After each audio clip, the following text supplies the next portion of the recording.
নমস্কার, আমি সোমা আর এই হচ্ছে আমার আইভি, মাম্মাস আইল্যান্ড লাশ।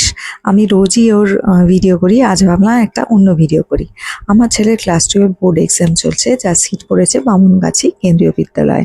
আমি ওকে নিয়ে যাচ্ছি টোটোতে। প্রথম দিন টোটোয় বসেছিলাম, কিন্তু এত গরম যে টোটোতে বসে থাকাটা খুবই কষ্টকর। তা একজন আমাকে বলেছিল ওর নিকটে একটি মন্দির আছে, শিব মন্দির। মন্দিরটি বেশ বড়, ওখানে গিয়ে বসতে পারো। আর যেহেতু আমি এই স্কুলে বিশেষ কোনো গার্জেনদের চিনি না বা তাদের সাথে আমার মেলামেশা নেই, সেই কারণে আমি একাই গিয়ে মন্দিরটিতে বসেছিলাম। মন্দিরটিতে বসে ভালোই লাগলো, কারণ ওই মন্দিরে বসেছিলাম যখন, মন্দিরটি তো বেশ ঠান্ডা, মানে ওই গরমের কষ্টটা হয়নি। কারণ স্কুল চত্বরের আশেপাশে বসার কোনো ভালো ব্যবস্থা নেই, আর ভীষণ নোংরা আবর্জনাময় এরিয়াটা।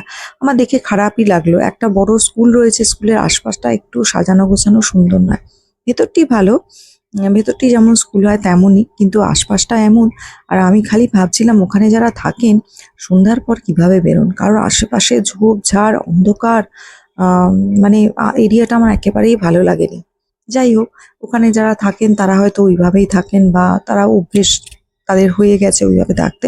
আর এটা হচ্ছে বিএসএফ এর একটা ব্যারাক।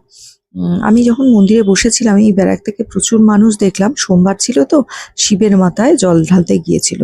আর ওই এরিয়াটা দেখলাম অবাঙালিদের এরিয়া। তাই ওরা কিন্তু ঠাকুরে ভীষণ ওদের ভক্তি হয়। তাই জন্যে আমি যতক্ষণ বসেছিলাম, আমি দেখলাম না একটা টাইমও কেউ আসছেন না। বাচ্চা থেকে বয়স্ক থেকে মহিলা, অল্প বয়সী মেয়ে, প্রত্যেকটি মানুষ এসে এই শিবের মাথায় জল ঢালছেন।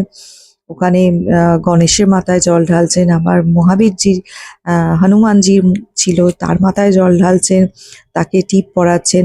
আর ওদের পুজো করার পদ্ধতিটা তো একটু অন্যরকম, ওরা জোরে জোরে মন্ত্র পড়েন, অনেকে গান গান। তাতে আমার বেশ ভালোই লাগছিল। আর ওখানে একজন ভদ্রলোকের সাথে আমি কথা বলছিলাম, যিনি এই মন্দিরটিতে সেবা করেন। উনি বললেন যে এখানে কাছেই ওনার মা থাকেন। আর আমি তখন এই মন্দিরটি সম্পর্কে ওনার থেকে জিজ্ঞাসা করতে উনি বললেন এটি 70 বছরের মন্দির, শিবরাত্রিতে অনেক বড় পুজো হয়, এই পালকিতে করে বাবাকে ওখানে পরিক্রমণ করানো হয়।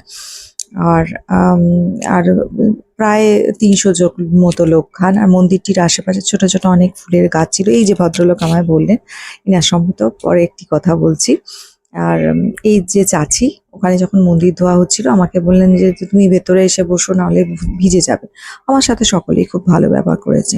এই যে ছোট্ট একটি দল এসেছিল, দল বলবো না, এই মেয়েটির বিয়ে, এই মেয়েটির ফটোশুটের জন্য এখানে এসেছিল। আর দেখুন ওই গাছ তলাতে এরা প্রচুর ফটো তুলেছে, একটা বাইকও দাঁড়িয়ে রয়েছে। যে ভদ্রলোক আমার সাথে কথা বলছিলেন, মন্দির সম্পর্কে বলছিলেন, তার সাথে এনাদের একটু বাদ বিতণ্ডা হয়, কারণ ওই যেখানে ফটোগ্রাফার দাঁড়িয়ে আছে তার পিছন দিকে ওরা আলু বেগুন এইসবের চাষ করেছিল। আর তাদের ওই ছেলেটির যে সঙ্গী ছিল সে ভেতর দিকে গিয়ে ছবি তুলছিল। তাই জন্য এই ভদ্রলোক এবং ভেতরের একজন ভদ্রমহিলা ওনাদের সাথে একটু কথা কাটাকাটি করেন। তারপরেই ওই ভদ্রলোক যিনি আমাকে মন্দির সম্পর্কে বলছিলেন, উনি বললেন যে রাতে সেবার দায়িত্ব আমার। আমি কিন্তু রাতে এখানে সেবা দিয়ে বাবাকে তেল অভিষেক করিয়ে তারপরে ফিরি। কিন্তু এটাই আমার মনে হলো, মানুষের মধ্যে অসহিষ্ণুতা কিন্তু কমে না হয়তো। ভেতর থেকে তারা কিভাবে সেটা কমাবেন আমি জানি না।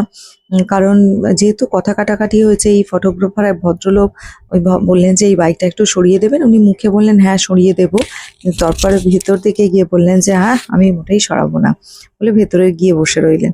যাই হোক, সেটা থেকে আমার খুব অবাক লাগলো। কিন্তু আমি আবার ওখানে একজন মহিলার সাথে পরিচিত হয়েছিলাম, আমি ওয়াশরুমে গিয়েছিলাম। তিনি কিন্তু তার ঘরের ওয়াশরুমটি আমাকে ব্যবহার করতে দিয়েছিলেন।